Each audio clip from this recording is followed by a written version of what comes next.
Thank you. Okay.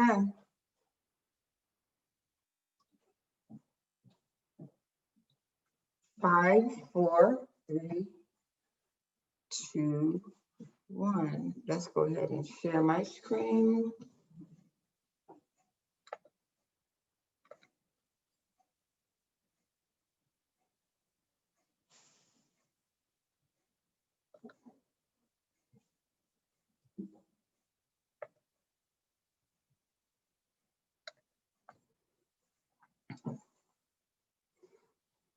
Good morning. Good morning. Okay, good morning, everyone. I want to welcome you to our September 12th Pancakes and Politics. And I'd like to start the meeting off with providing you with the agenda for this morning. We will start off with the Pledge of Allegiance. We'll recite our values from our democratic guidelines taken from this Democratic Party of Georgia. We will receive a welcome from our membership chair. And next we'll have the upcoming events from our fundraising chair. Next we'll talk about some political action happenings, and that also includes holding our post-hold elections. And then lastly, we'll go into our candidate forum with our moderator, former Representative Virgil Flood, and we'll hear from Senator Valencia C., Representative Derek Jackson, Representative Deborah Bazemore, and our Georgia State House candidates, Jill Prouty, Fred Rovner, and William Harris. So let us please start by standing and reciting our Pledge of Allegiance. I pledge allegiance to the flag of the United States of America and to the republic for which it stands, one nation, under God, indivisible, liberty and justice for all. Thank you. Thank you so very much. And if we can continue by reciting the Georgia guiding principles, which are our values.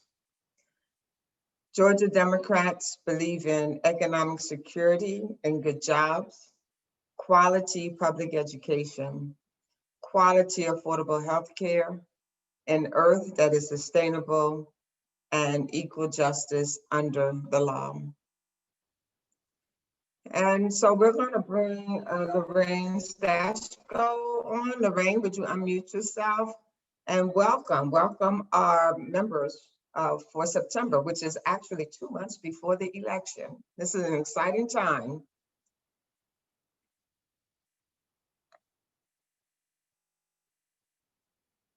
There we go. Sorry about that. Hello, everybody. Welcome to our virtual world of pancakes. I miss everybody. I miss smiling when you come in the door, and I miss hugs totally. But we're doing good. We're doing really good for what we have going. We have 252 members. That supersedes into January of last year. So last year we ended with just about 250. So we're 2 over our total going into September here, which is great. We have about 20 new members. So things are good. And with that money, of course, we can donate to candidates, keep our office open, pay our bills. And we really, really appreciate everybody. And I miss everybody. We're strong together. Thank you so much, Lorraine. And she certainly did state it truthfully. The office is open. It's open on a limited basis. But I mean, we really miss seeing you. Yesterday it was buzzing and humming with activity. We still have Biden signs. If you'd like to donate $15 for those, we have some Biden Harris signs that we'll receive next week. So please call headquarters and talk to Michelle about reserving yours. If you can't get there anytime next week. But we are open on Tuesday and Thursday and Friday from 10 until 3 o'clock. And on Saturday, believe it or not, we're there right now on Saturday from 10 until 12:30. So if you would like to just stop in and say hi, we are social distancing. We really don't like to have any more than a maximum of 10 people in the office. But for you to just drop in and give a wave, I'm sure that the office volunteers would appreciate it. And also, if you would like to volunteer at the office, call headquarters and talk to Michelle. She'll make sure that you can volunteer. So next up is going to be upcoming events. Daryl, you want to tell us about the most recent event that's coming up? Absolutely. This Thursday, Friday, and Saturday is the September 17th, 18th, and I apologize for the interruption. This September 17th, 18th, and 19th, that's again this Thursday, Friday, and Saturday, we have a telethon coming up. We're going to be calling strong leaning Democrats within Fayette County to collect money. We are asking for donations. You don't have to have any type of strong sales personality or anything. For the most part, you just be reading a script, and you're not going to be sitting there making call after call after call. We have a robo dollar that makes life really simple for any volunteer willing to help us. You can just sit down, enjoy yourself, and you'll hear a little bing, and next thing you know, somebody will be on the line, and you can talk to them and go through a scripting. And you can ask for donations to help Fayette County Democrats that way. We're asking for donations because we're really trying to help all the candidates that are running for the upcoming elections. It's very important to pay attention to our local elections. We got people like Candace Aaron. We got people like Vicki Butler. We got people like Chris Bajors, Bill Lytle. All these great candidates running for local positions right here in Fayette County, and we want to help them win. And like Lorraine said earlier, we also use this money to help keep the lights on at corporate. I mean, at HQ, I should say. If you are interested in helping us this Thursday, Friday, and Saturday, that's September 17th, 18th, and 19th. On Thursday and Friday, the hour p.m., and on Saturday, the hours is going to be from 4 p.m. If you anyone in the chat, we details and training and all that great stuff, and we will set everything up. So if you could just write "I will help" in the chat section, and we will be reaching out to you. Thank you so much. Thank you, Daryl. You faded out a little bit on the time. Can you repeat the time again on Thursday, Friday, and Saturday? Absolutely. On Thursday and Friday, the time is going to be from 4 p.m. to 7 p.m. Again, that's 4 p.m. to 7 p.m. this Thursday and Friday. And on Saturday, we will be meeting from 11 a.m. to 4 p.m. And all of this is going to be via Zoom. The only thing you need in order to help is a computer and a cell phone. Your number will not be going out to the people we're calling. Again, we're using a very cool robo dollar type system to where you're really just sitting back, relaxing, and you'll hear your computer. Once you hear that sound, that means that a caller is on the line, and you just start having a casual conversation with them. We have all the scripting available for you. And the last time we did it, we raised a substantial amount of money that really goes a long way to helping turn, Fayette County blue. And like I said, every single solitary person we get on the line making calls at one point in time drastically increases our efficiency at getting more people on the line. I mean, I can go into this forever, but if you're interested in helping, if you could just type "I will help" in the chat function, in the chat feature here, and we will definitely be reaching out to you. It is such a simple, easy thing to do. And, you don't have to volunteer for the full time. If you can't do the full 4 to 7 on Thursday or Friday, or the full of 4 p.m. on Saturday, that's fine. If you can only pop in for an hour or so during those time frames, or on and off throughout the day, that's absolutely fine as well. But if you'll type "I will help" in the chat feature, we will reach out to you with further details. Thank you so much. Thank you. Thank you so much, Daryl. I'm going to go to the next slide because this ties into our telethon fundraiser. The cost that we were making, the first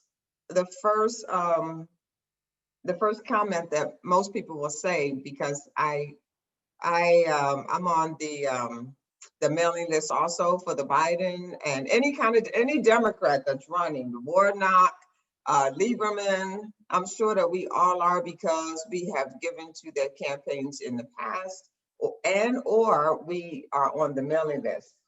But the number one thing that I hear is that I've already given my money to Democrats. So this is how I explain it is more important to give your money to our local Democrats as well. At this point in time, Joe Biden, the money that you donate to Joe Biden, we need it more. We need your money more in Fayette County. I think Joe and Kamala have enough money now, but in Fayette County, we do not have enough money now.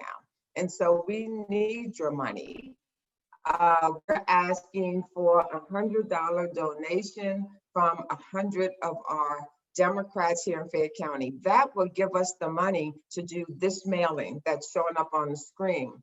On the top, we have actually 2 postcards that we want to do mass mailing on, and we would love to do it before you receive your ballots in the mail. Many of you have requested ballot applications, and those ballots will be going out starting September the 15th. And because we expect such a large outpouring of mail-in ballots, because that is what we have subscribed to as a party, then we are trying to get these mailers out as soon as possible, these postcards out. The top one you can see is what we call our slate cards. That is going out to, we would love for it to go out to 24,000 of our Democrats targeted in districts 2, 3, and 4 in the county. And that you can see here, it enables the voter to use that card and to be able to vote on their absentee ballot or their mail-in ballot, and also to take that card in for early voting. And so you can see here we've outlined our Georgia state races as well as our Fayette County races, and we want to make sure that we support Democrats. On the bottom is going to be 7,500 postcards targeted for District 1. And District 1 includes Vicki Butler, and Bill Lytle is across the whole county, but we want to reinforce that we should vote for him. These are our local candidates. At Board of Education is Candace Aaron. We have a special Tyrone election, which does encompass some of District 1. And Eric Woods is our Democratic candidate. Even though it is nonpartisan, he is the only Democrat that's in the running. We want to make sure that we get his name out there. And of course, running for sheriff is going to be Chris Shores. Now, if you look in the middle there to the right, this is the backside of both postcards. It just reminds our voters about the advance in-person voting dates and the polling places. And so, like I said, this is not free. This costs money. And this is the first time that we've been able to target and to support our candidates on a large scale as far as trying to get it out to every non-Republican voter that's in the county. The other thing that we're going to do in conjunction with the postcards is to do 47,000 phone banks and robocalls. Robocalls times 2. Which means that we're going to be doing robocalls in the beginning of early voting, and also mailing of absentee ballots, and also near the middle, right before the 3 weeks of early voting starts.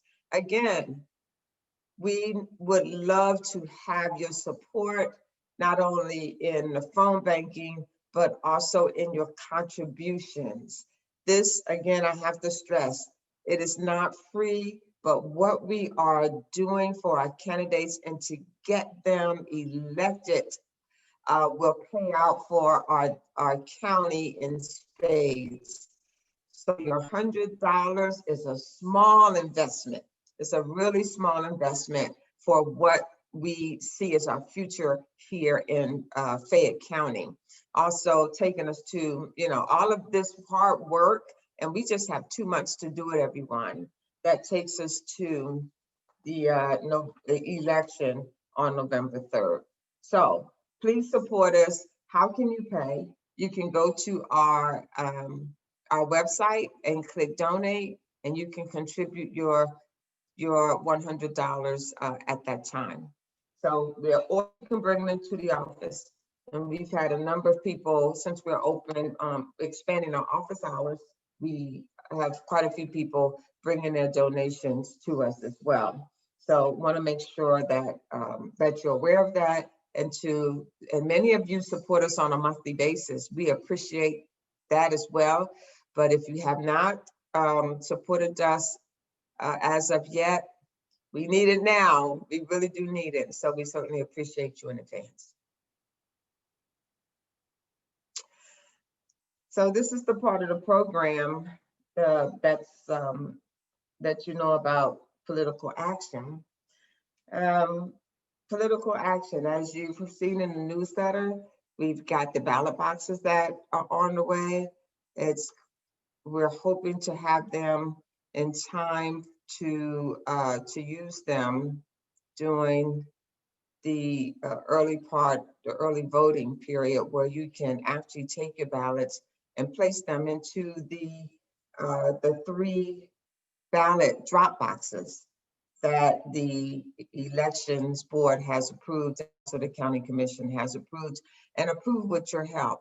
And so thank you for all of those members that have called the commission board, and for those who have emailed the commission board. You've tagged me onto the email as well, so I know what the support was like, and I thank you. Also, thank you for those who showed up at the Board of Commissioners meeting and to speak on behalf of why the ballot drop box are going to be an important part of this election, especially from what we happen to notice at the top when it comes to number 45 sitting in the White House. And we want to make sure that all of us recognize the importance of voting, and also to make sure that our vote is definitely counted. Speaking of that, we do have a couple of voter registration initiatives that are happening throughout the county. I want you to check your newsletter for that. But more importantly, there's one today at 12 o'clock. Country Lake Subdivision is having a voter registration drive. This is our first by one of our held by one of our precinct captains. And they're going to have that in conjunction with a car show, a Corvette car show.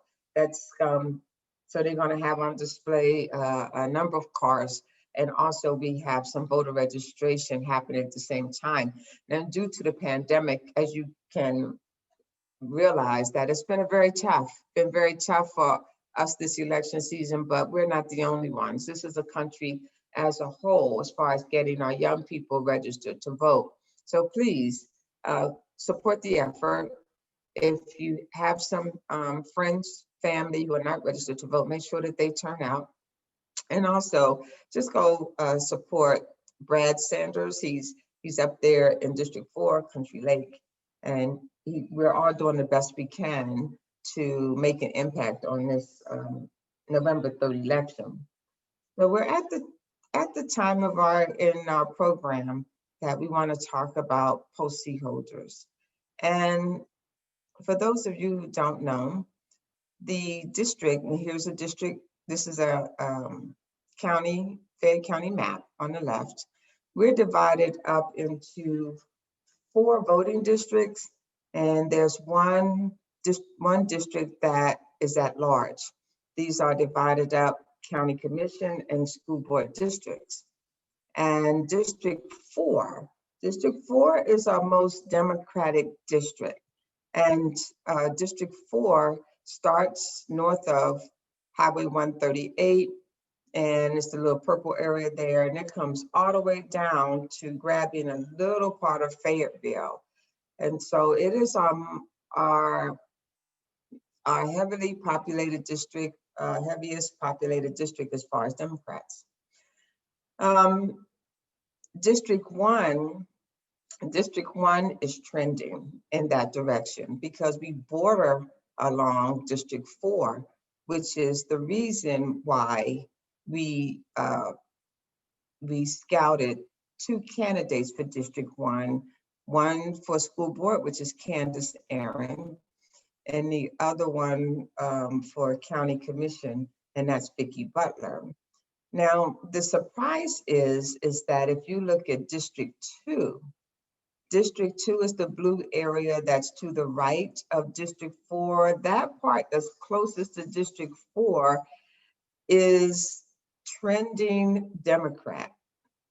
During this primary election, I was blown away as to the increase in Democratic participation in voting, and District 2 is on our radar for 2 years from now when they have a school board race. And but the real surprise when we did the numbers to see how close we can get, or if we could even win District 1, and District 1 is very, very possible. What you have to realize, and I'm sure you do realize, is that our candidates need exposure. They need to be moved around the district. And so in ordinary times, we would have had festivals in the summer. We would have had meet and greet in our constituents' homes. We would have taken the candidates by the hand and introduced them to the voters in District 1 and in Bill Lytle's case throughout the whole county. We found out that the Democratic influx throughout the whole county is so large. Like I said, this primary election, for the first time since Jimmy Carter's election in 1976, Democrats outvoted Republicans 50.2%.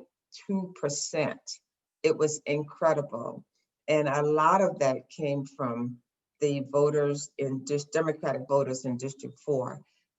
District 4 outvotes the rest of the county. The Democrats in District 4 outvote the rest of the county. So that meant that we could really take this election with an at-large candidate at the county commission.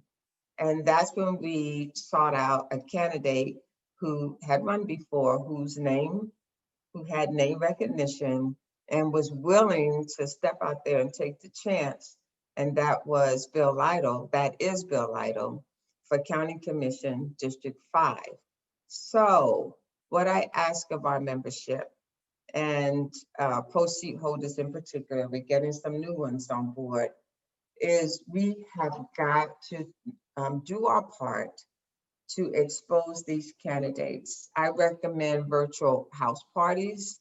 If you would like to invite 5, 10 of your friends who live in Fayette County to meet the candidate, please call us at headquarters, and we would love to do that.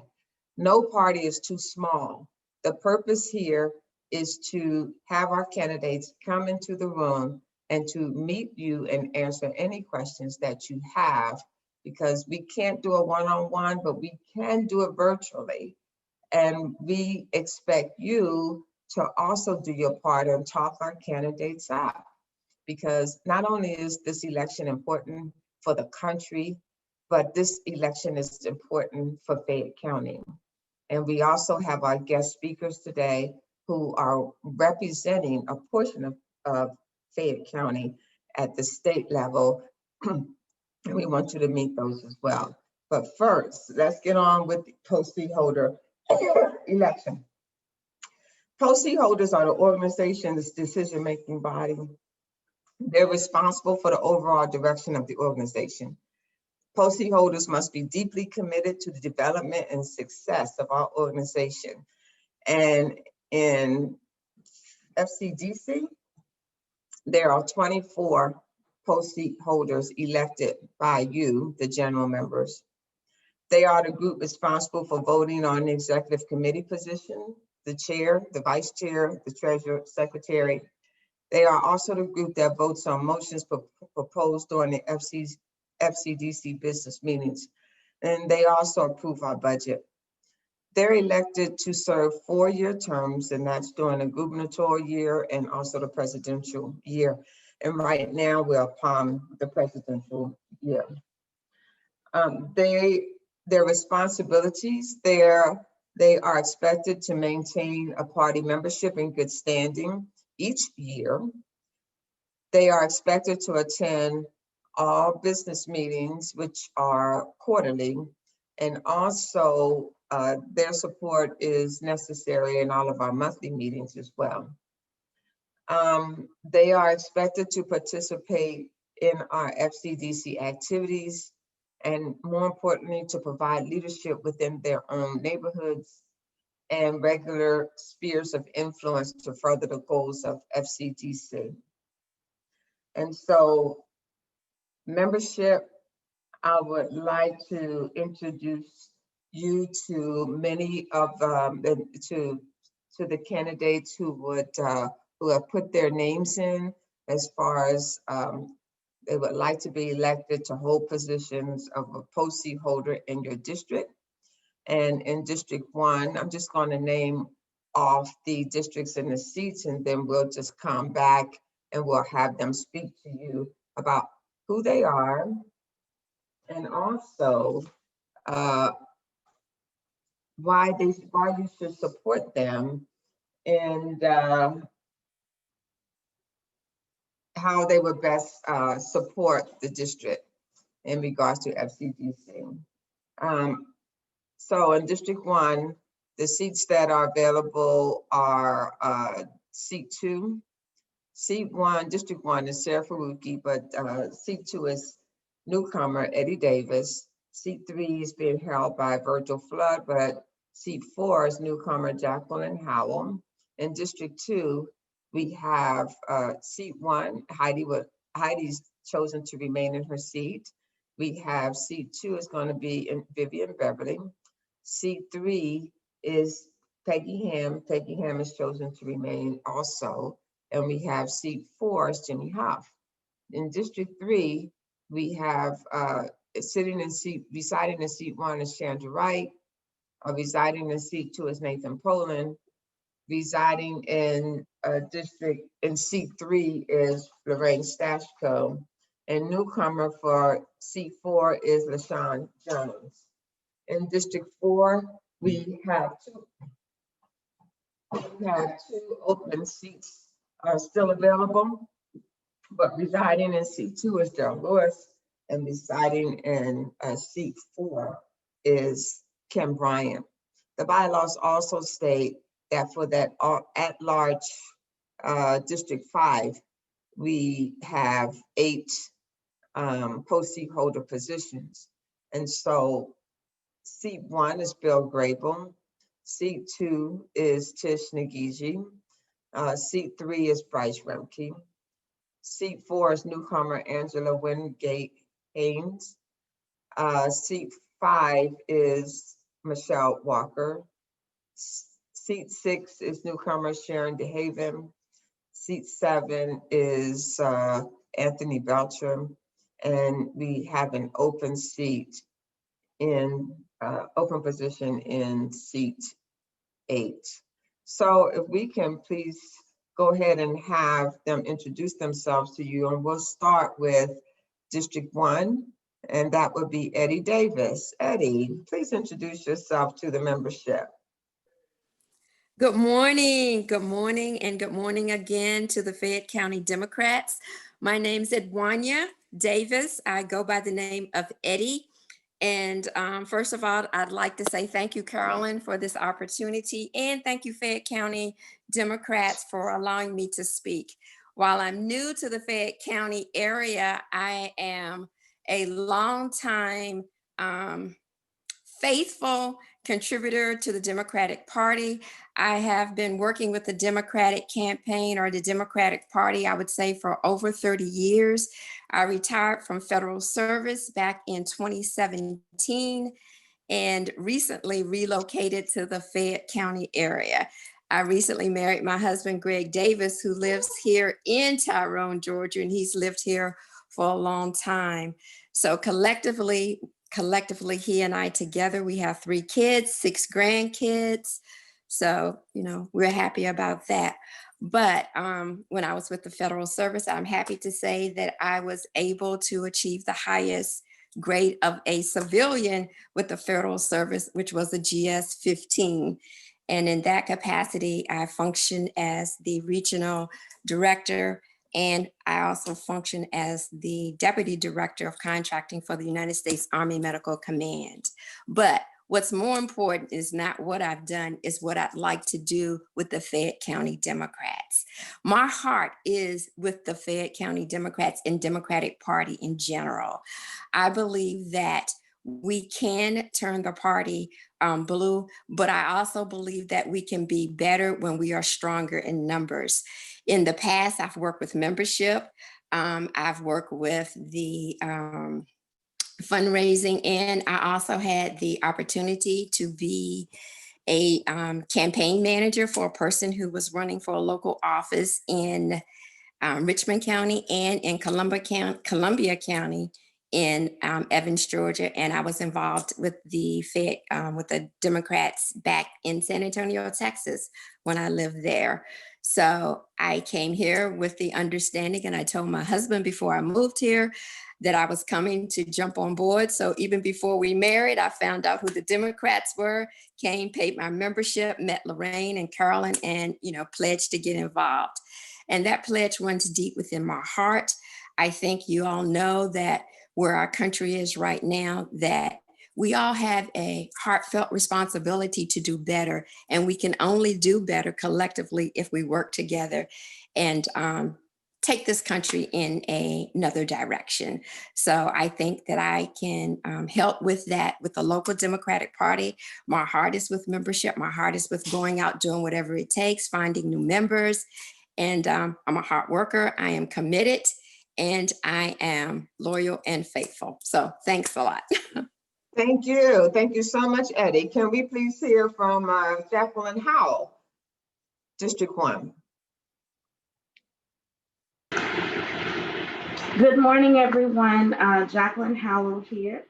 I'm so excited to be with you all. I am, just a little bit about me, I'm a wife, mother of 2, a 12-year-old and a 9-year-old. They both attend school here in Fayette County, of course, at Sarah Hart Mentor and Whitewater Middle School. And I'm a business owner. I own a marketing and graphic design firm here in Fayetteville. Just a little bit more about me.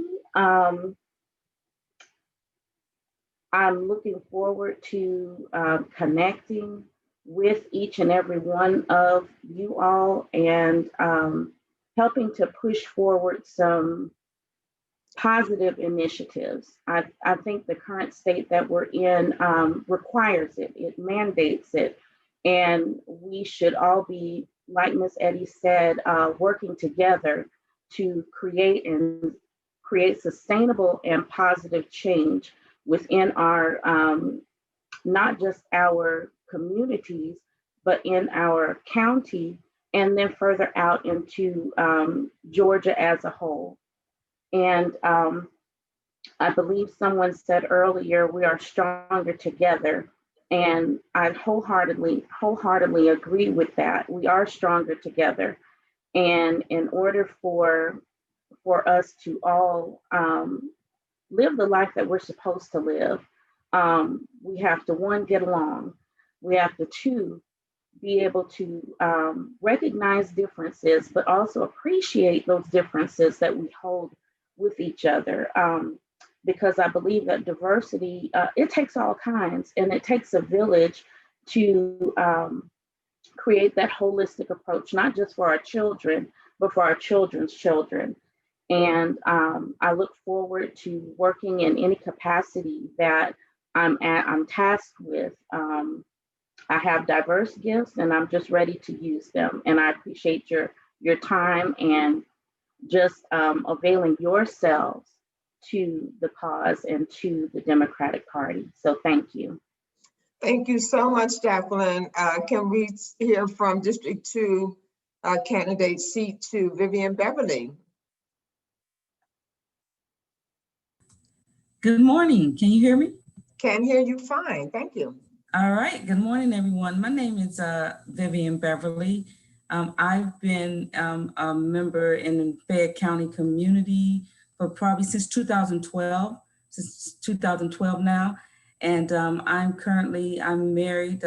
My husband and I have been married for over 25 years, and we have 3 wonderful children. One of the things that has led me to the Fayette County Democratic Party is because I've always been very passionate about the things and the concerns of the community. And so I've dedicated my life since I actually came to Atlanta in 2000, over the last 20 years to volunteering my time in the community and making sure that I offer whatever skills necessary to enrich that community. And so I only recently, since I met Carolyn, I recently felt like I should probably extend that volunteerism into the Democratic National Committee, into the Fayette County Democratic Committee. And so I'm excited about this opportunity. It's just a way to be able to embody. I felt like the Democrat community embodies the same value system that I've always been passionate about in the community. And I just felt like being able to extend myself to be able to support this committee would be of a great value to those value systems that I embody as well. Thank you so much, LaShawn. Thank you. Beverly, Vivian Beverly, I'm sorry. I'm just looking That's at okay. People call me first name, last name. You're in the ballpark. I always say you in the ballpark. You're fine. You call me. Thank you for coming out this morning, and more importantly, for jumping in to help us get through these next couple months and the next couple of years, because Fayette County's growing, and it can't grow unless we have members such as yourself jumping in and leading us along that way. Thank you. Thanks for coming out this morning. LaShawn Jones, District 3, seat 4.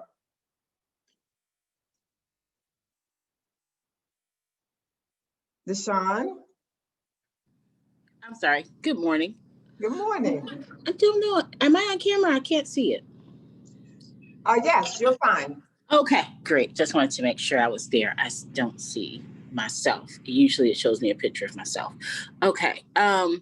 Well, just to introduce myself, my name is LaShawn Jones. I am very new to Fayette County. I've been living out here for maybe about 2.5, 3 years. I'm a realtor in the area, so that's what I do. Why should you support me? I have a very strong background in organizing. I'm a lifelong Democrat. I've been a part of the Democratic Party since as far back as I can remember. I come from a background of activism and originally from Chicago. So there was a lot that I did there as far as supporting local candidates for alderman races, which I think here would be akin to like a city council. And, just general experience in that area. What would I bring to the Fayette County Democratic Party? I think I'll bring a fresh energy because I'm not originally from this area. There may be new ideas and new opportunities for me to share some of my experience from living in different areas and align that with where the party is looking to move forward to. Definitely looking forward to working with everyone. During these times, it's a little difficult, but I'm looking forward to working with everyone to kind of help move this party forward to bring Fayette County's representation to look like what it currently is in their population. Thank you. Thank you. Wonderful. Okay, so let's go to the at-large District 5 candidates. We'll start with just seat 4, Angela Wingate Haynes. Angela. Good morning, everyone, and thank you for the opportunity. I look forward to being able to work with the Democrats. I'd like to say, as far as my background, I've lived in Fayette County for 20 years. I've been a Democrat all of my life. I used to be extremely active in it. I come from a family of public service, and I believe I would be a good steward to the party, and look forward to helping in any capacity that is available for me. Thank you.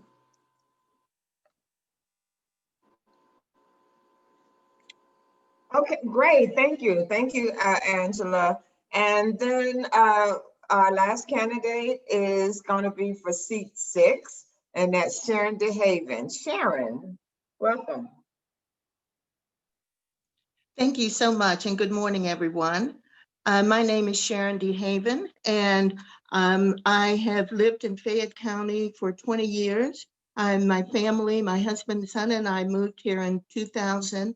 And the reason we chose this area was for probably many of the same reasons that you all did, for the school systems, for the sense of community that we felt here. We looked in other areas from Marietta and Alpharetta, and although my husband's job was going to be up in those areas, we're very fortunate to have friends and family here in the Fayette County area, and that is what brought us here.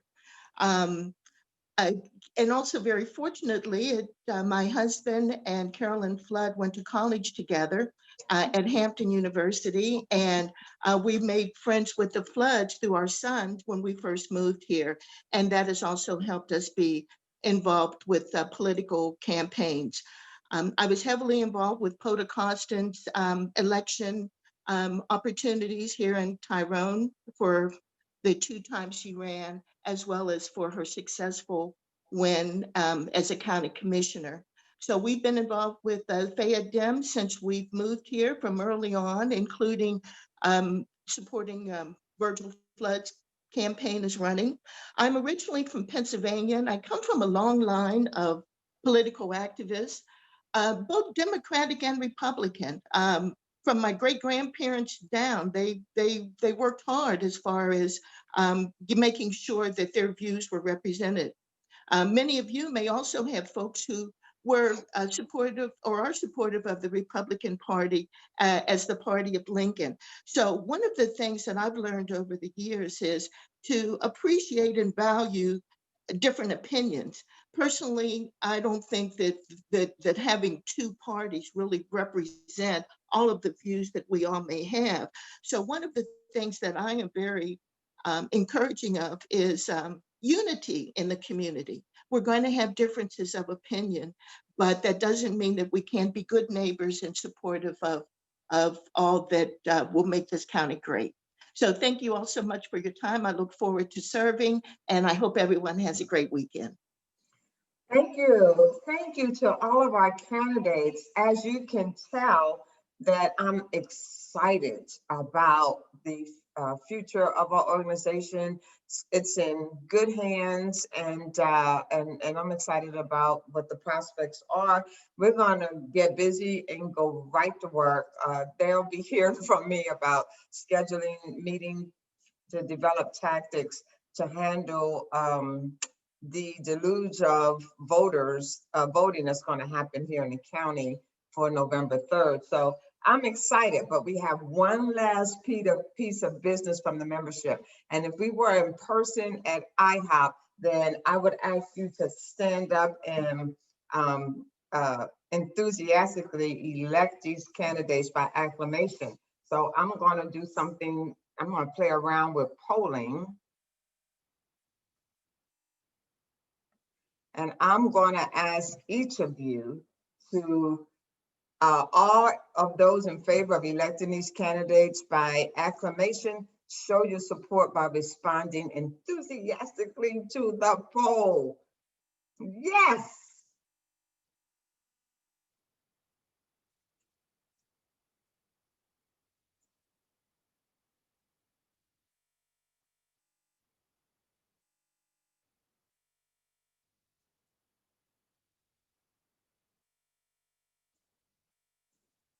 Great, it's almost time for the poll to close. If you'd like to register your vote, please do so.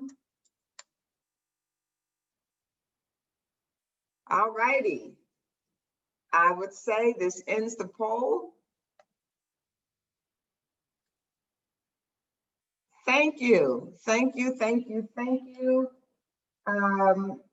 for electing our newest post seat holders. And we're getting ready to hit the ground running. We do want you to know we do have a few more openings, especially in District 4. District 4, like I said before, is our heaviest Democratic district. And we have some serious plans around the whole county, especially in getting Bill Lytle elected across the whole county, because that gives us better control at the county commission level. And so we need support. If you're thinking about becoming a post seat holder, I hope you do. If you are driven and want to make an imprint in this November election, please contact me or call the office, and Michelle will put you in contact with me. Because we District 4 is the cream of the crop in Fayette County, and so we want to make sure that we give that as much of attention as they need to have. Okay, so it's time to now pass control over to the second half of our meeting. And I'm going to pass this over to former Representative Virgil Flood. If you'd like to take it from there, Mr. Flood. Well, good morning, and thank you, Madam Chair. And really, Carol, I think you need to turn down your volume. Thanks to all the post seat holders. I mean, it's great to see all these wonderful new people get involved. So good morning, Fayette Democrats. It's good to be with you. My name is Virgil. I had the honor of serving and representing you in the Georgia General Assembly for 14 years, from 2002 to 2016. And I have the responsibility of moderating today's forum. And the rules are pretty simple. We're going to ask each of our candidates to talk for 5 to 7 minutes. And that's 5 to 7, not 15 to 17. So I'm going to give you I'm going to interrupt you around 2 minutes left so that you can know to kind of wind it down. And if you don't take the entire minute, 5 to 7, we will allow people to ask questions if they wish. But we will make time at the end for anyone who wants to ask questions for any of the candidates during the end of the forum. And so if you've got a question, put it in the Q&A, and we'll try to get to those later in the program. So for those of you who've listened to today's discussion, there's been some focus on raising money. And you're about to find out why. Because we're raising money for these candidates. We've got a unique opportunity to do something special in Fayette County. People have talked about the growth and expansion of Democrats in places like Cobb and Gwinnett, where they have a chance in both of those counties to elect Democratic chairs and have Democratic majorities. We have the same opportunity here in Fayette. We can elect 2 Democrats to the Fayette County Board of Commissioners, which would give us majority on the Board of Commissioners. We can elect another candidate on the Fayette County Board of Education. We can elect the sheriff. We can elect several of these people who you will see shortly to the Georgia General Assembly. We've got great opportunities here, but we need your help. And that's why we're asking for your support. So we're going to start this morning with State Senator Valencia C. Senator C represents District 34, which includes parts of Clayton and Fayette counties. She's a member of the Appropriations, Government Oversight, Public Safety, and Science and Technology Committees. She is also an ex officio member of the Transportation Committee. She was first elected to the Clayton County School Board, and then she served 2 years in the House and has served in the State Senate for 17 years. Senator C, take it over. unmute, please. I will. Thank you so I think much. you're on mute, Virgil. Senator. Good morning to Senator, on mute. everybody. Go ahead. I'm We can't sorry. hear you. Well, I unmuted myself. Try unmuting yourself. I did. I can hear her. We can hear her now. I did unmute myself. So There you go. okay, so you can hear me now. Well, Yes. once again, good morning, Fayette Democrats, and thank you all so much for keeping me as your first Black senator, and still your senator, for all of these years. It has been an awesome journey meeting you all, and I have to concur.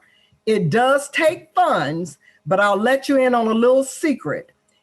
I was able to unseat the incumbent when I went to the House, when he had been there 27 years and had a bankroll of money.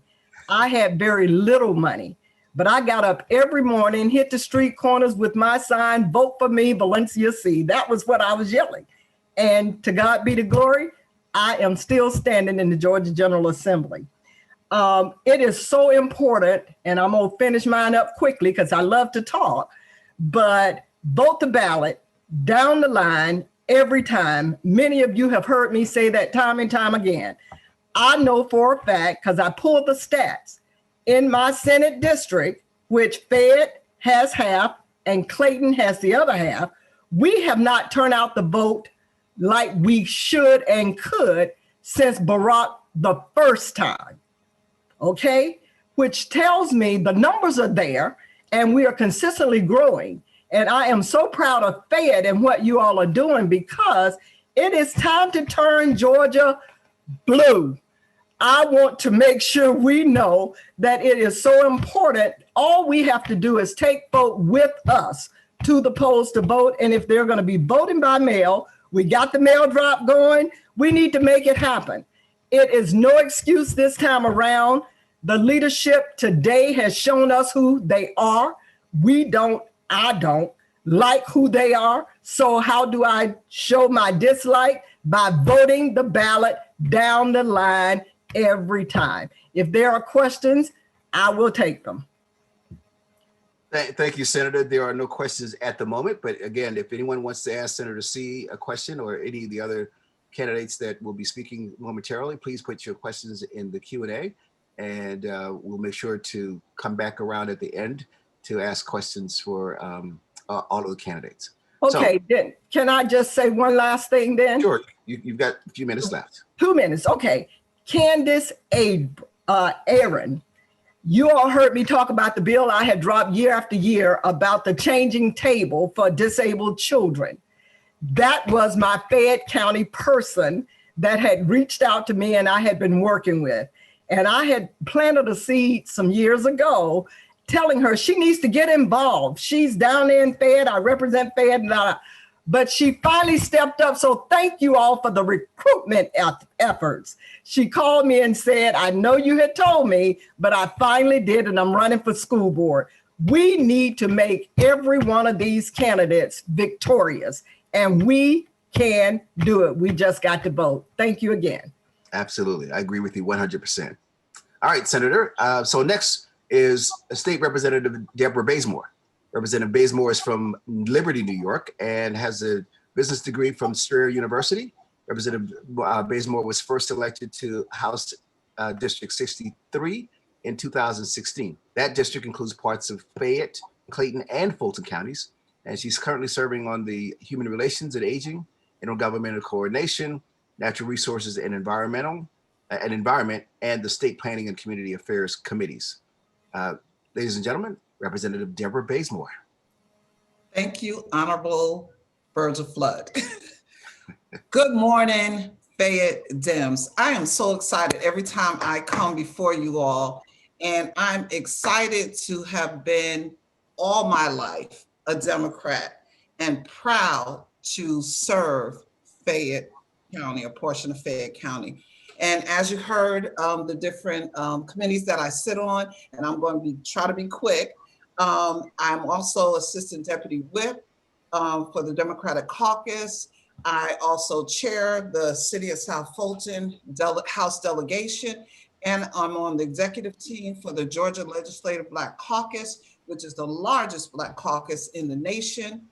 And one thing that I am extremely proud about right now, after serving in the Georgia General Assembly for 4 years, is that since this COVID-19 has hit us, it has allowed us to come together in a way that we have never come together before. And love my senator that has spoken before me. And we have, communication has been opened up. And because of that, we have a subcommittee, which is called COVID-19 Response Team. And we address issues I have been since March of the children that have been affected by this virus. We address the census, as it was said, we address the election, we address all those issues that are facing us right now. But I'm so excited that we have this opportunity, because sometimes we look at things that are bad that happen to us and we don't see the good in it. This is the good. You are finding leaders stepping up, having those tough conversations, and working on behalf of the constituents, which I am one. One of the main issues also is the unemployment claims that have not been processed. We have been working hard to make sure our constituents all over the state of Georgia, make sure that they get paid, make sure those resources are available to them for housing, for their vehicles, for their electric bills, everything that's needed, because they did not choose this. They did not choose to stay home. They were hit just like everybody else. And those people that own different properties that are hit. So I stand with my colleagues working hard for you all, and I want to continue down that road and work hard for you. And if you have any suggestions on any bills that you might want to see introduced, please contact us, because a lot of what we do would be suggestions from our constituents. So thank you so very much for having me again. I so appreciate all of you, and you all are one of the main reasons why I still sit down at the Georgia General Assembly. So thank you again. Thank you, Representative Bazemore. Thank you for serving so ably in the General Assembly. We appreciate your support. Next up is Jill Prouty. Jill is a candidate for State House in District 71. District 71 is primarily in Coweta County, but has some coverage in Fayette, primarily in the Peachtree City area. Ms. Prouty is a 20-year resident of Coweta, and grew up in an FAA family, moving 7 times in her school years. After teaching and after earning a bachelor's and Master of Science in Library Sciences degree, Jill returned to Georgia in 1998 and accepted the position of Library Technology and Training Manager at the Peachtree City Library. She was promoted to Library Administrator in 2005 and celebrated 20 years with the city in 2018. Ms. Jill Prouty, candidate for House District 71. Good morning, Fayette Democrats. It's good to be here. Thank you for having me. So I am, in addition to being a professional librarian, that's kind of how people know me, I'm also a small business owner. And my priorities are, first of all, public health, listening to the experts instead of, playing, coming down on party lines. And I'm especially concerned about mental health and the lack of resources. And now with COVID, those resources being needed more and having the budget cut. So in addition to that, I'm for Medicaid expansion, of course. And as a small business owner, I know the importance of making these long-term investments in people and my employees, but I think that our legislature should be investing in people first. So that includes healthcare. Also education. Education is really, and primarily I'm speaking about Coweta, but I think that there's this element going on in Fayette County as well as statewide, that our public schools are under attack. We have this far right crowd in Coweta who is desperately trying to undermine our school board and dismantle public education. And so I stand with our public educators. And I guess the third thing I would say is fiscal responsibility. As I said, as Mr. Flood said, that I've been with the city of Peachtree City working in local government for over 20 years. And I believe that our institutions, our public institutions, including public safety, are a long-term investment that that we have to continue investing in. I know, we're in hard times right now, but if we cut ourselves too short, we pay more in the end. And it's the way I run my household. It's the way I run my business. I continue to invest in these long-term strategies that pay back in the end. So health, education, fiscal responsibility, our public institutions, those are the things that I stand for. And if I could, I would just like to mention today, I'm having a postcard party at Wings and Things in Sharpsburg from 3 to 5. Everyone, anyone's welcome to come. We'll provide food. I'm also looking for people to help canvass neighborhoods with door knockers. Of course, you can't go door to door right now. People don't, want you. I don't want people coming to my door, but we can hang our lit there and leave lit for people, and also phone banking. So if anyone would like to help out, spread the word. JillForGeorgia.com is my website. I appreciate everything all the Fayette Democrats have done for me. You all have been very supportive. The Fayette Democrats are rock stars. The sliver in Peachtree City that's part of District 71 has been, we had more people, I think Carolyn mentioned this as far as some of the districts in Fayette County. We had more people vote for me in the Democratic primary than the combined, there were 2 Republicans running in the Republican primary, and we had more people show up and vote for me in that sliver in Fayette County. So, which was really, to me, that's a win. So anyway, I'm looking forward to turning District 71 blue. I've got a real far right opposition. And but I think that, we're running a positive campaign on pragmatism instead of playing, to the easy base. And so it's been an interesting season, and I look forward to serving in the new year. Thank you. Thank you, Jill, and thank you for running again. What sometimes is difficult for candidates to reckon with is losing a race. And quite often people will run, and because they were not victorious, they tend to kind of withdraw and don't stay engaged, don't stay involved. Most people don't win their elections the first time out.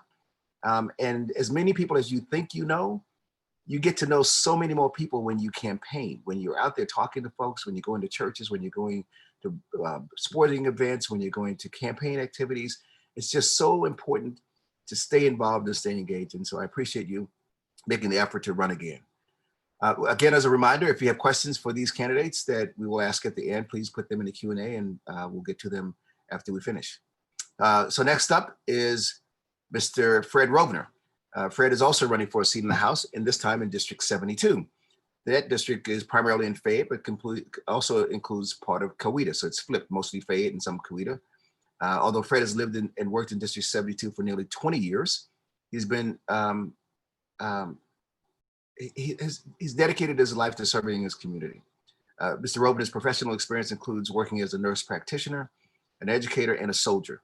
He earned a bachelor's degree from Humboldt State University, and has earned master's degrees from both Monash University and from Georgia State.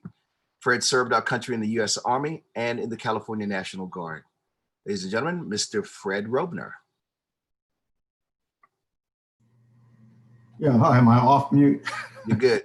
Keep forgetting to do that. Yeah, my name is Fred Rovner, and I am running as the Democratic candidate for the Georgia State House of Representatives, District 72. I've worked for about 25 years as a nurse practitioner here in Georgia, but that's really a second career. I have also served as a Army infantry officer and am a Vietnam veteran. I was a platoon commander and later on a rifle company commander during that war, and then served in the California National Guard in the capacity of rifle company commander in the 160th Infantry. I've lived here in Georgia since 1987. I have a daughter, a son-in-law, and 2 grandchildren. Whether it's been in my medical practice or in my military career, what I have found that really matters are honor, integrity, and the truth. I'm running for the state legislature because it has become abundantly clear that we here in Georgia need to change the way we do business. I have several priorities in my campaign. As a nurse practitioner, of course, healthcare is at the top of the list. I'm also concerned about the degradation of our democracy. So I am all in on voting rights and expanding the vote. As a veteran, I have some concerns about the way we handle our veterans issues here. We have a high suicide rate amongst veterans. We have a high incarceration rate amongst veterans. And we have a high homeless rate amongst veterans. And for a state that supposedly reveres its veterans, this is a pretty pathetic record. And there are reasons why veterans find themselves in these situations. Reasons that can be addressed if we had actually a Veterans Affairs office here in Georgia that actually did anything. I'm also concerned about education and the recent attacks on public education. Personally, I don't believe that any public money should ever be spent on private institutions, period. End of sentence. If people want to send their children to private schools, that's their business. Far be it from me to tell them how to educate their children, but don't ask me to pay for it. And finally, infrastructure, an oftentimes misunderstood and neglected area of interest of government. Good government means that people have equal opportunity. And if you don't have a road out to your home, or you don't have internet access, or your sewer system doesn't work, or the water quality is poor, then you don't have equal rights as a citizen. And we need to address some of these issues urgently in this state, particularly broadband out to rural areas so we can level the playing field in education and business. So those are my main priorities.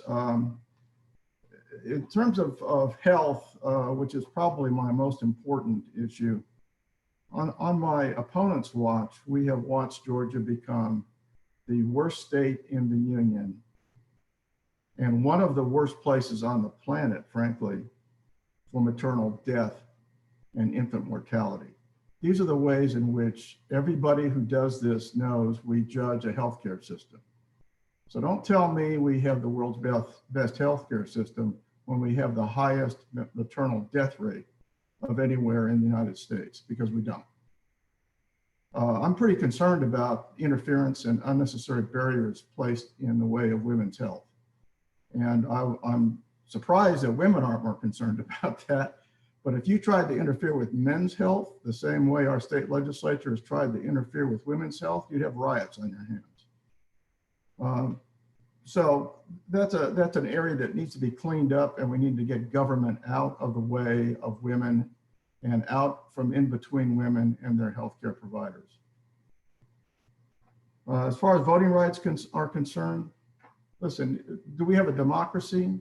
Is this a republic, or are we voting for a king? Now, come on, either citizens have the right to vote and are encouraged to vote, or this is not a democracy, it's something else. I swore an allegiance to the Constitution of the United States when I became a soldier, not to a king, not to a nobleman, not to a political philosophy or religious theological concept. I swore allegiance to the foundational laws of this country. And amongst those principles in that document are the right to vote. Our founding fathers founded a republic, not a monarchy. As far as education goes, 2 minutes left. oh, okay. Well, I don't want to take up too much time. Anyway, I think you get the idea. I have stood by and watched our democracy be chipped away at over the years by the Republicans. And I just couldn't stand by and watch it any longer. So that's why I'm running. Now, does anybody have any questions? No questions yet, Fred, but thank you so much for your service and for your, you said something that struck me. You said your focus is on honor, integrity, and the truth. And that is just simple. It's basic. It should be universal, but it rings so much more clearer today because of the way our country has been led over the last 3.5 years. And so, again, thank you for your service to our country, and we wish you all the luck in the November election. Next up is Mr. William Harris. Mr. Harris is running for House District 73. That district is split between the southern portion of Fayette and the northern portion of Spalding counties. Will was born in Atlanta and obtained an undergraduate degree from the Georgia College of State University. He sees himself as a hardworking American that believes in our political institutions, that believes that our political institutions need to start looking more like the people and less like the entrenched political class. He believes in addressing the real problems of Georgia, including expanding Medicaid, raising the minimum wage, and ensuring the liberty and freedom for everyone. Mr. William Harris. Will? Thank you. Thank you for having me. Thank you for the introduction. My name is William Harris. I'm running for State House District 73. It's a very interesting story about how I actually came to this position. I was approached indirectly by a recruiter who was looking for a candidate to run for this position. I was called on a Sunday and we had to qualify on a Wednesday. And so I was definitely kind of dropped into this whole process, perhaps before I was ready. So I'm having a little bit of growing pains, but we're in full force now. The most interesting thing about this district is that it is one of 6 districts that's anticipated to flip. We were talking about this earlier in the meeting, how Fayette County and this general area of Georgia, south of Atlanta, is really starting to trend more Democrat. My district is an example of that. In 2016, this position received about 36% of the vote. Nobody ran for this seat in 2018, but Stacey Abrams got more than 43% of the vote. So just within 2 years, an outstanding change in just voter demographics. As such, we're receiving a lot of attention for this campaign, which is great. A little bit about this campaign is that I'm really focused on improving the material conditions of everyone. I feel like for the most part, our existing political institutions, and especially the GOP, are more interested in representing the elite class, right? The wealthy class, the well-to-do class. I call a lot of people now, and if I ask for a $5 donation, especially nowadays, it's very difficult for people to muster a $5 donation. And how can we live in the most prosperous country in the world when people can't even give $5 when they want to, right? And so as such, I'm really focused on representing the working class and representing everyone. The unofficial motto of my campaign is that I help lift voices of those who need to be heard. Core tenets of my campaign are mostly economic. The $15 an hour. I'm interested in legally classifying worker cooperatives. But I'm also interested in other things like capping insulin prices. Other states are doing this. Why can't we? I'm interested in Medicaid expansion. There's no reason to leave federal money on the floor, on the table. And then I'm also interested in ending racially motivated laws such as the war on drugs, because that is a topic that my generation is very passionate about, is something that will definitely drive people out to the polls. But more importantly, it's a law which is demonstrably proven to only exist to disproportionately affect our African American communities. It's something that I feel like we need to get rid of in the state of Georgia and follow other states' leads. And so that's something that I'm very vocal about. And then just the very last thing that I do want to go over is that I am a millennial. The Georgia State Legislative has about 3% of current legislators are millennials, despite my generation being 33% of the state's population. I appreciate everything that our elders are doing for us. You guys are leading the way. You guys have done a lot of work, but I am interested to see more millennials in our state legislative. And so I'm hoping to start to pioneer this process for my peers. Thank you for having me. Thank you, Will. And by the way, we really like that background. That's pretty cool. You were definitely prepared for a Zoom call. So a millennial would do that, right? So it's on top of it. And look at me, and I'm just sitting in the office with a traditional background. So, but thanks to all of you. Thanks to all of our candidates. I didn't see Representative Jackson in the room, but I'll just give you a brief bio of him. You probably have heard of Representative Derek Jackson. He was sworn into office in 2017. Represents District 64, which includes parts of North Fayette and South Fulton.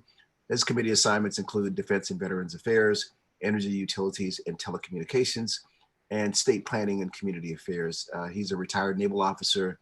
He's a corporate general manager. He's also an adjunct professor, an entrepreneur, a nonprofit board member, and a leader in the community, and brings a lot of energy and enthusiasm and strong integrity to the job every day. So thank you, Representative Jackson, for serving us.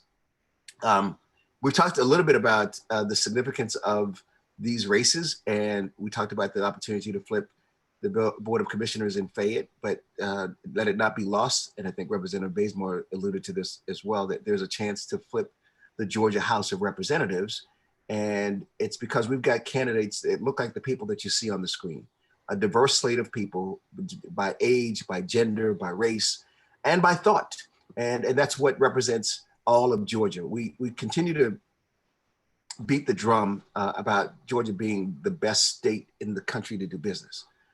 But it's not always the best place in the country to live. When you have, as William talked about, and I think as Fred as well, when you have a high maternal death rate, when you have unemployment as high as it is, when you have all the negative outcomes, when we don't have Medicaid expansion, it's extremely difficult and extremely expensive to be poor in the state. And so we need legislators like the ones that are running for office to serve us in a capacity and in a way that will move us all forward. So I've got a couple questions.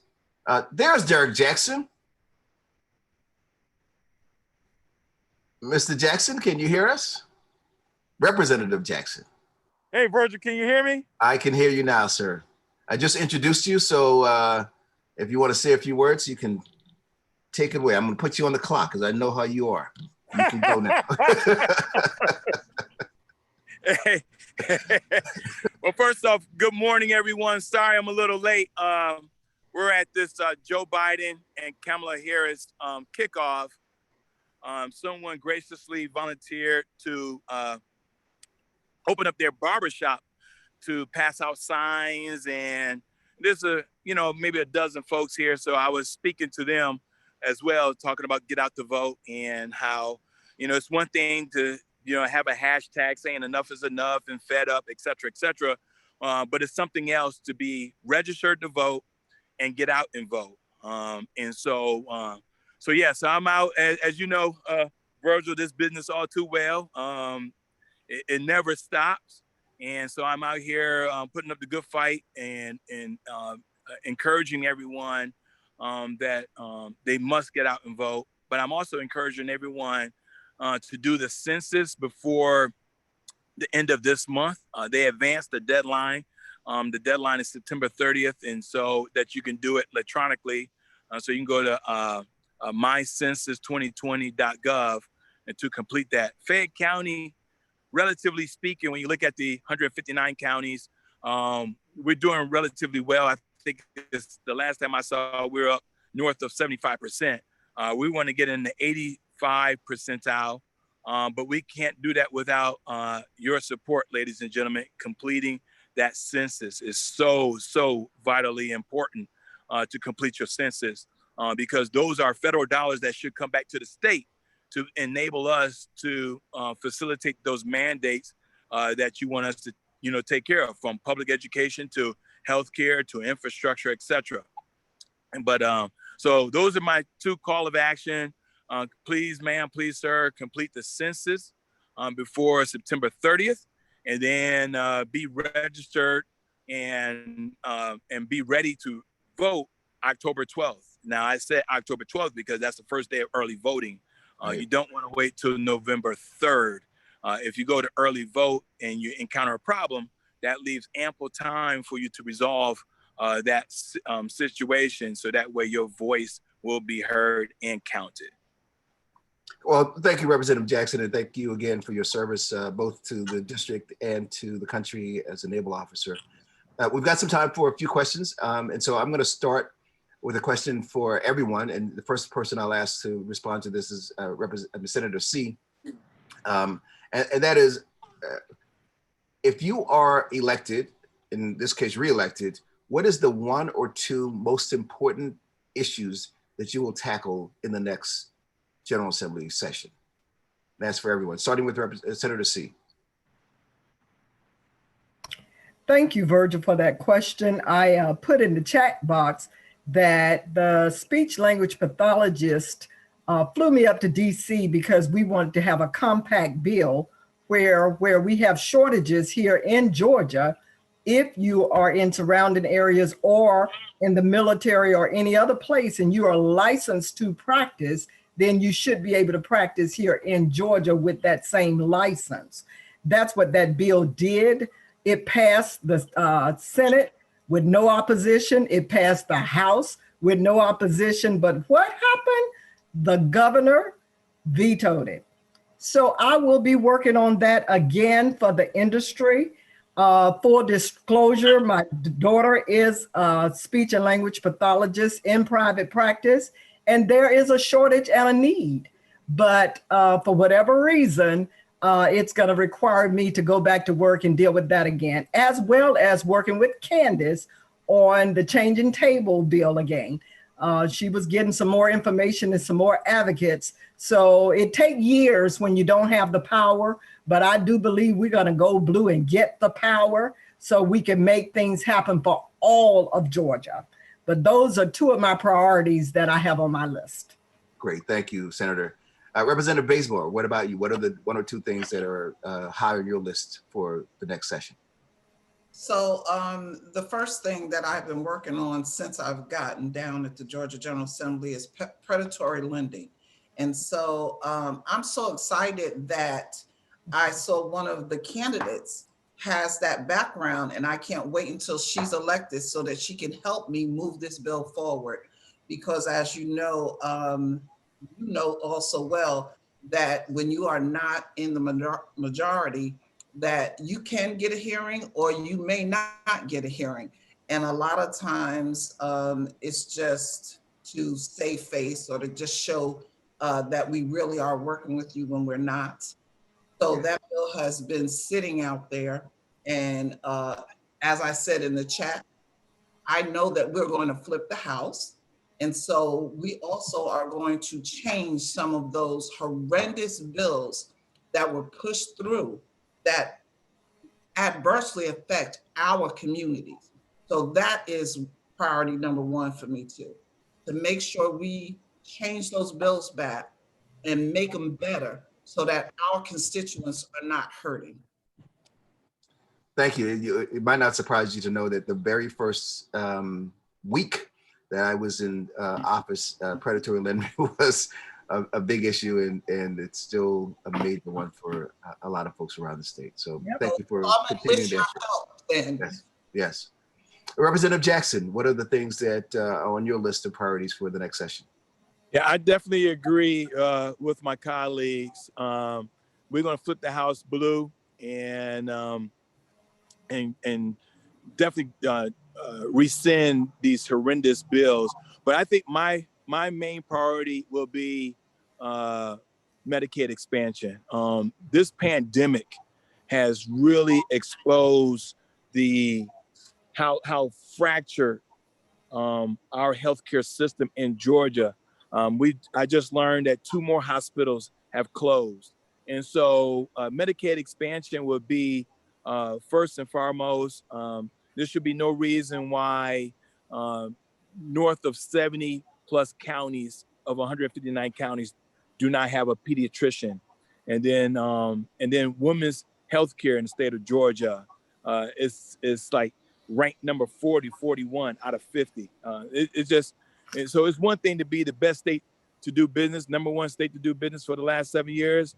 But if that doesn't materialize into a resounding healthcare system in Georgia for all and affordable and accessible healthcare, then it makes no sense. And then the other thing too, this no knock warrant. That is first and foremost too. We got to stop this no knock warrant. It takes me back a couple of years when elderly woman, I think she was in her 90s. Yep. She was killed. And so we got to just, as Representative Bazemore said, some of these bills that continue to threaten our civil liberties, we just gotta just do away with. Breonna Taylor. Yeah, exactly. Ms. Prouty, what are the things that are priorities for you?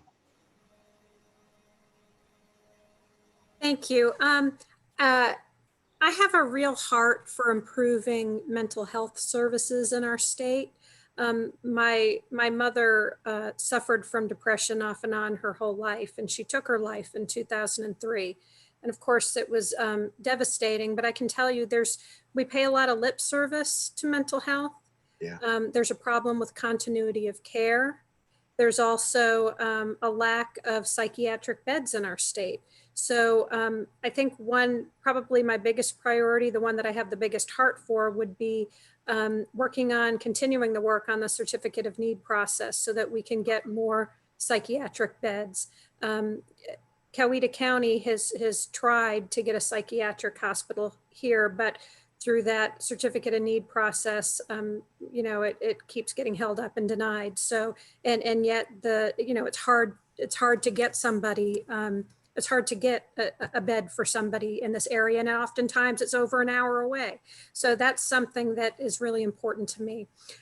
Also education, there's been a lot of, there's been recent bills proposed that are the GOP and certain members of the GOP are, including my opposition, are trying to tie the hands of our local school boards as far as funding. And again, I had mentioned earlier that I understand a lot of people are going through economic hardship right now, but public education is one of those things that we can't skimp on. I mean, this is, I'm a product of public education. Public education lifted my father up out of a life of poverty.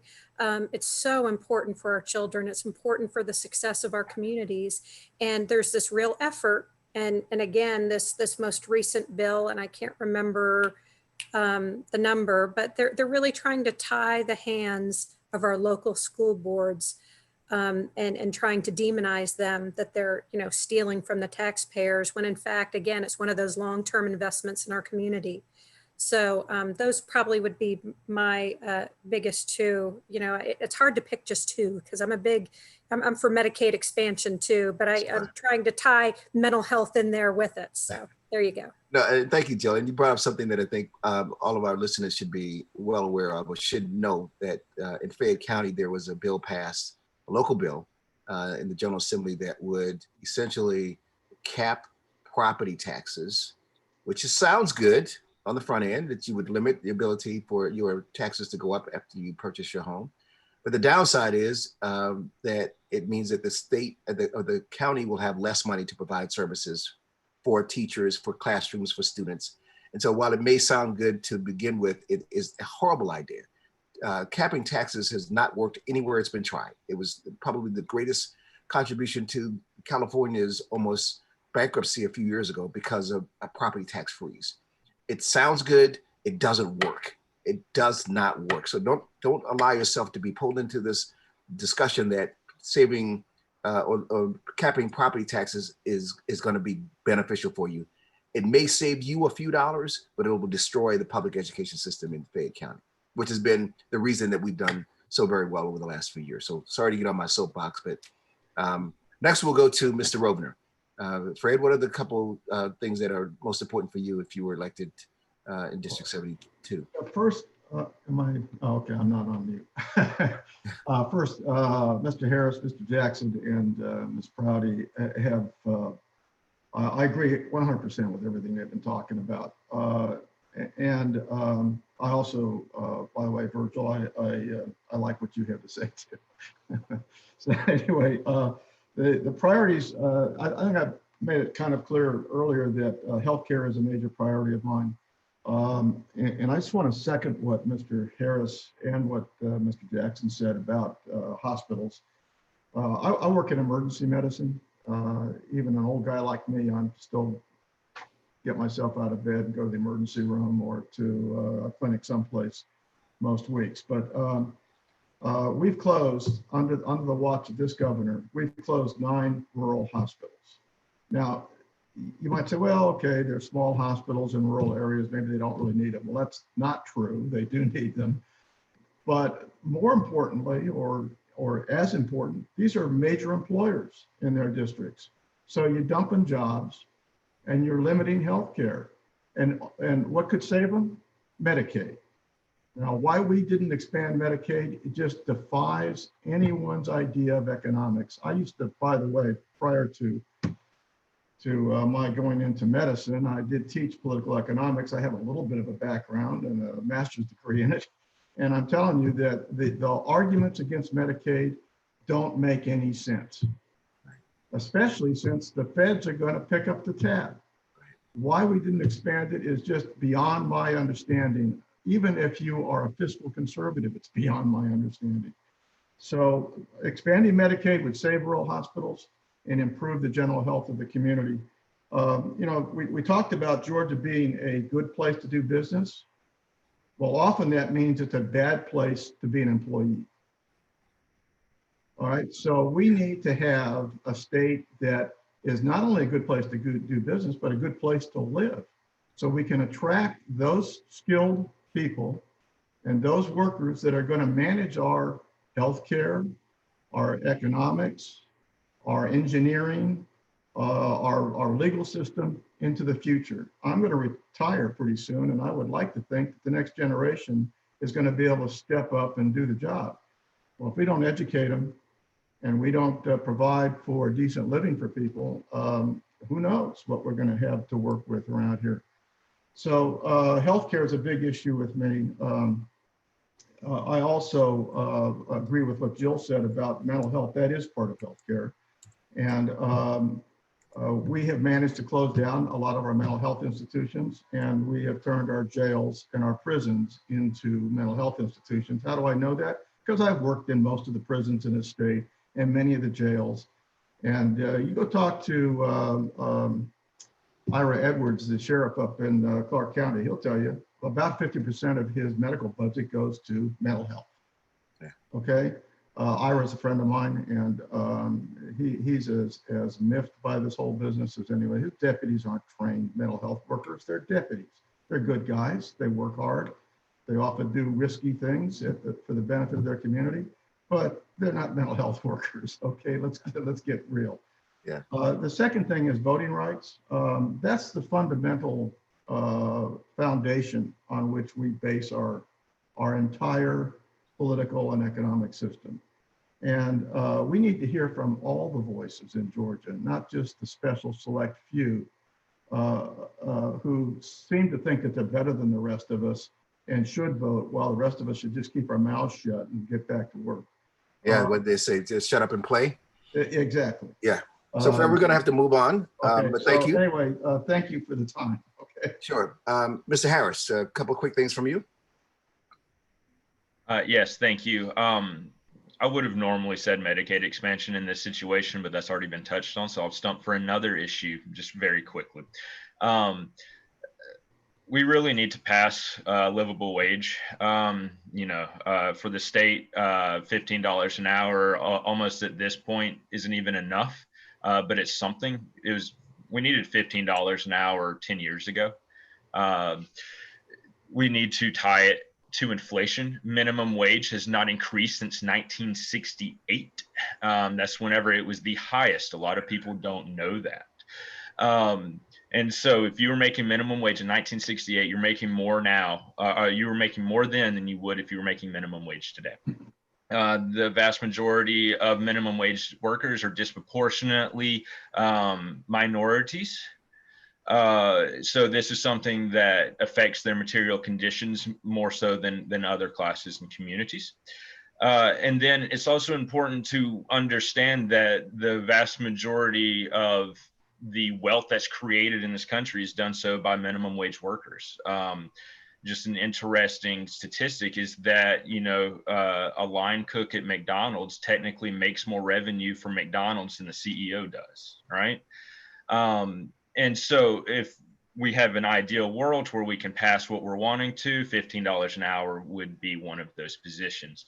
The other position, again, to stump for another less talked about issue, is the decriminalization or legalization of marijuana in the state. The state has explicit state laws barring marijuana. So even if it were legalized at a federal level, it would still be illegal at a state level. So it's something that has to be addressed here anyway. There are more than 30,000 marijuana related arrests in Georgia alone. And I have the statistics here as well. And so just the arrest alone is going to cost about $4,300. And if it's a felony conviction, it's going to cost our taxpayers $73,000. It's a law that disproportionately affects minorities, despite equal uses between white and minority communities. There's one group that is not arrested for this. We already know which group that is. And so by legalizing or decriminalizing marijuana, we're going to stop the disproportionate oppression against marginalized communities for this crime. And we also need, just really quickly with this, we also need to expunge prior nonviolent drug charges. And then we also need to enable economic reparations for this, for the people who are no longer a part of this activity economically, because through legalization, we would find the Marlboros of the country jumping into this industry. And that's unacceptable that people have gone to jail over this, and now it's so highly commercialized in that regard. So. Yeah, so real quickly, I'm gonna ask a question that I need you guys to be focused on your response. The answer is gonna be 30 seconds long. 30 seconds. I'm looking at all of y'all. 30 seconds. So the question is— realize we're politicians, right? Right, but I'm on the clock. What would people find surprising to know about you? You've given a little bit about who you want people to vote for. You've talked about your career and your experiences. I've given a little bit of a bio, but what would people be surprised to know about you? So we'll start, we'll go in a random order. So we'll start with Ms. Bazemore. Representative Bazemore, what would people be surprised? 30 seconds, I'm on the clock, start. I knew you were gonna call me first, like my brother does most of the time. One thing, I love to play Scrabble, Words with Friends, love it. And when, it's a distraction from everything that we're going through right now. And so I have some of my colleagues that are on, so we do that, and I appreciate that. The other thing is— One thing. Okay, that's it. Thank you very much. Goodbye. Senator C, what would people find surprising about you?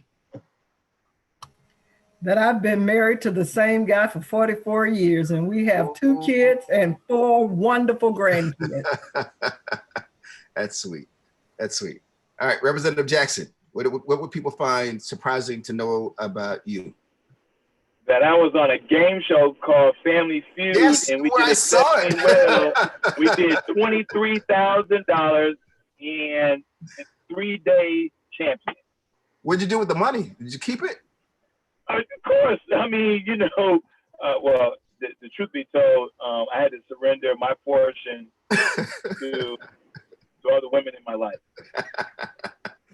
Thank you. I remember seeing that show. Great. Ms. Prouty, what would people find surprising to know about you? That I was born in Machias, Maine, in, you know, a little down east coastal community, and I am still a wild blueberry grower there.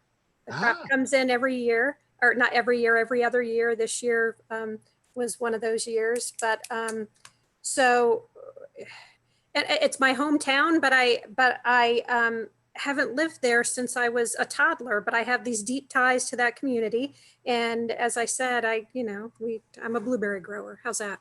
That's great. I need to talk to you because I got blueberry bushes that just don't seem to be blooming last couple. No, these are wild blueberries. Oh, okay. Low bush. All right, Mr. Harris. Perhaps the most surprising aspect about me is that I'm such a severe introvert. I'm in the wrong career. I'm able to act accordingly, but it takes so much emotional energy for me to converse with people, especially making calls. Whenever my campaign manager told me I needed to make calls, I died on the inside, but I do it. Well, thank you for that. Mr. Robner, what might people be surprised to learn about you? Well, I actually grew up out west. I'm from New Mexico. I grew up out in the bush, and I used to enjoy rabbit hunting. I am a gun owner. I belong to a local gun club. I'm a responsible gun owner. And I am against the NRA and everything they stand for. Well, I'm so delighted to have had the opportunity to listen to you guys and talk with you this morning. It's been great. Thank you for serving. Thank you for your interest in serving. And I'll turn it back over to Madam Chair. May I make one announcement, please? I just have one announcement to make. Oh, absolutely, go ahead. So all the Democrats, as you may know or not know, that under the House caucus, we have that subcommittee, COVID-19 response team, and we are working with all the Democrats to help you, give you resources, give you avenues, everything. So I don't know, I think Jill is on participant, but others of you, please come. And if you need information, just contact me and I'll get you connected and we'll help you call for money too. All right, thank you. Thank you. Thank you so much. Oh my gosh, I want to impress upon you what many people are saying in the chat area about how impressed we are with our candidates this election season. We wish the best for you. You're just smart. You're just witty. You're knowledgeable. And again, it's not easy to step out there and run. I know firsthand. I know secondhand with my husband. But you would certainly reflect Fayette County well. And I want you to know that, whatever the outcome, I hope that you stay engaged. I mean, we need every last one of you in this political process. And it may, we want you to win as candidates, but if not, we still want you to win at your local parties. And so we are growing. Fayette County, without a doubt, is off of the radar, right, Virgil? It is off of the radar, and we just want people to be surprised. They're focusing on Gwinnett, they're focusing on Cobb because they're much bigger counties. Fayette County is a sleeper, and we're going to go ahead and turn this county blue and surprise the heck out of everyone. And we're going to make sure that we're going to do our darndest to make sure that all of you get to the state house to represent us well. because it does need an overhaul. And like our current elected officials say, is that we're going to take over the House. And when we take over the House, then we're going to do big things, because you know what comes with taking over the House is now drawing in the lines. So drawing in the district lines, as well as the census. We want to make sure that that we make sure that every person is counted. So I just want to, before we leave, Commissioner Rousseau, I want to give him some brief words. Commissioner, Put him on the clock too.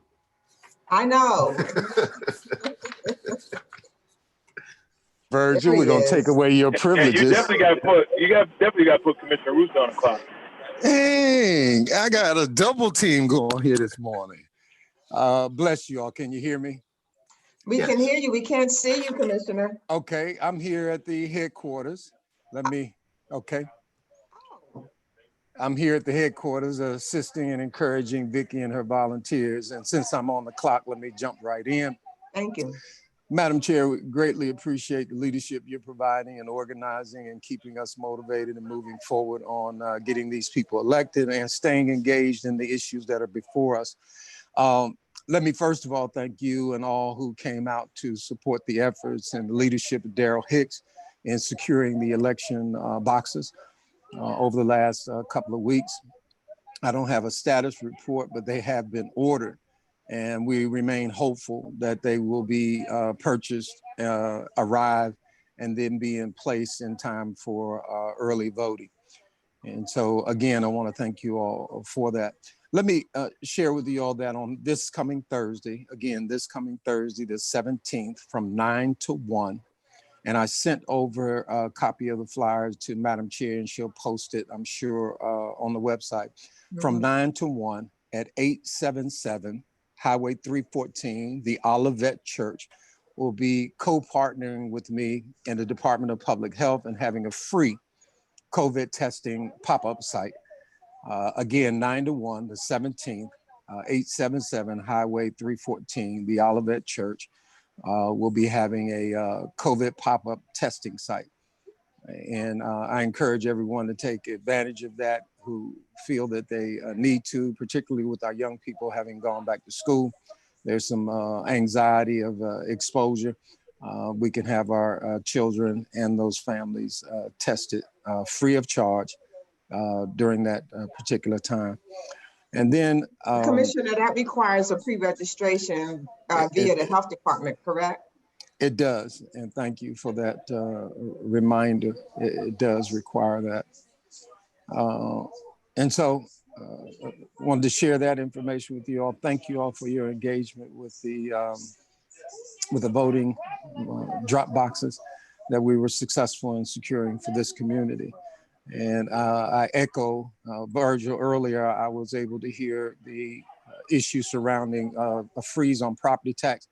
That was Howard Jarvis, Prop 19 in California. If you want to do some research on that, it did severely impact the economy of California some 25, 30 years ago with this trick. I find it duplicitous and disingenuous that this person who proffered this bill would also like to take money from the public school system to support private schools, or what they're calling choice. Those are dollars. The first choice of any community should always be their local school. And if they're not up to par, then that's where our advocacy and engagement needs to be very prevalent in making sure our schools perform the way they need to for all segments of the community, not just those who live in a zip code that they consider more privileged than others. Again, thank you very much, Madam Chair. We're beginning the day and going to support Vicki and Bill and William and Fred and Senator C and Representative Bazemore, Representative Jackson, as they labor on our behalf at the state capitol. And I'll be happy to answer any questions that I have one question for you, a quick question. What would it mean to you to have Democratic control at the county commission? I'm going to give a couple of things. What we're talking about is changing the paradigm of the culture of the board. Example, when the U.S. Constitution affords for religious freedom, it is politics when your local body talks about the issues of a religious freedom bill. Has no place in local governance, not politics, governance. When your colleagues support the continuous proclamations of the Civil War and recognizing them as though it was some glorious occasion, that's a paradigm and a culture shift that I would welcome from Vicki and Bill on the board. When your colleagues vote in the midst of a pandemic not to give bonuses, I won't even use the term bonuses, hazardous pay to your frontline workers, but yet give a $25,000 raise to the county administrator, give him 2 years on his contract that has not expired, give him 15 months of severance pay as though he was a CEO of taxpayers' dollars. That's the cultural change and that Vicki and Bill would bring, and give me the necessary votes, or us the necessary votes, to stop that kind of shenanigans. When a board who is not visionary, as an example, 2 years ago, I proffered that we began to support human services needs in the form of our nonprofit partners who provide gap services that we do not provide. We would be well positioned to deal with food insecurities that are going on right now. But that's a lack of a vision. We would be in place to be able to make sure our children have the necessary school supplies that nonprofits provide. We would be supporting Fayette Care Clinic more, who provides over $4 million a year in free health care that people could not otherwise take advantage of because they had lack insurance or expansion of Medicare in the state. Again, those are some of the cultural sea changes that would take place with folks who hold dear our democratic principles that Vicki and Bill would bring to the equation. And so it's changing that mindset. We just voted to spend $50,000 celebrating the 200th anniversary of the county. While that may be appropriate in its form, one of the things I'll be fighting for is for us to put a committee together so that diversity is celebrated in that recognition to the Native Americans who originally had this land through a treaty, quote unquote, was acquired. I want to make sure those dollars are actually celebrating those who paved the way for this county to become the kind of county it was. Believe it or not, there's a host of Black families that own land, have labored to build this county for decades and centuries that need to be recognized instead of a fluff and puff. I'd like for us to maybe use this as an opportunity to talk about the changing of street names. You'd like for us to use this opportunity in celebrating the 200-year anniversary for us to maybe bring in the equal justice marker for lynching. And so I'd like to pull some of you all together, the leadership of this county, to have that discussion to see if we can push the narrative to establish a committee instead of just giving $50,000 and putting some banners up and say, look at us, we're 200 years old. You open up a can of worms by asking me that question, Madam Chair, but those are the— That was intentional. That was intentional. Thank you so much. I want to stress the importance of we need to vote. We need to get others to vote. And not only at the local level, we need it at the state level. You see how important this election is. I certainly understand on a national level, but this is where you live.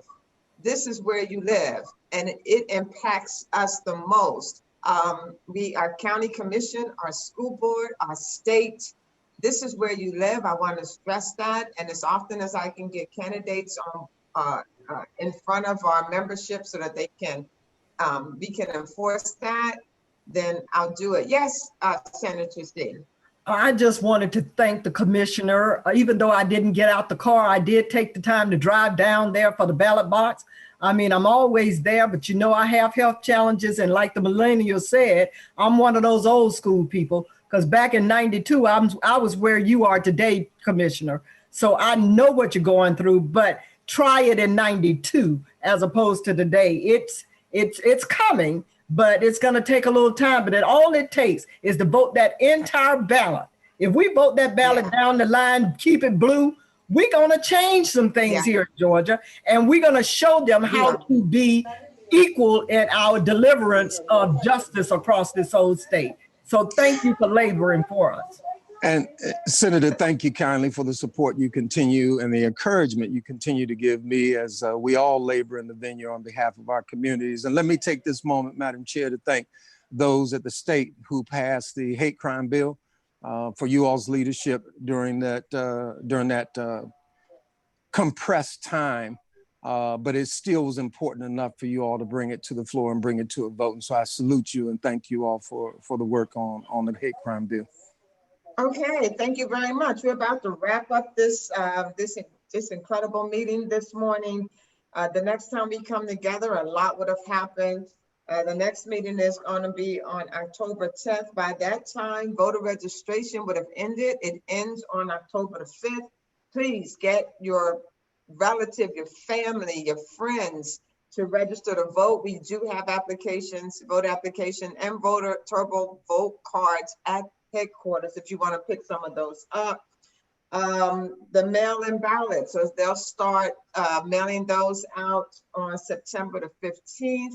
Make sure that you turn around. I like Representative Jackson's deadline of October the 12th to get those in by then, because that's when early voting begins. If you've not mailed yours in, and hopefully we'll have the ballot drop boxes, and we'll announce as soon as we have those. But the 3 weeks of early voting start on October the 12th through October the 30th. And then, of course, for the two people that insist on walking into the polling place on November the 3rd, God bless you. But at any rate, we want to make sure that that's as few as possible. Again, thank you so much for attending this morning. Please, we forgot to say our candidates do need funding as well. We will make sure that you know what their websites are. We saw that William Harris put his website out there, but they need funding as well, because you can't run a campaign without money. So we wish you well and have a good month and prosperous month, and vote. Thank you. Thank you, Madam Chair. Appreciate you. Thank you.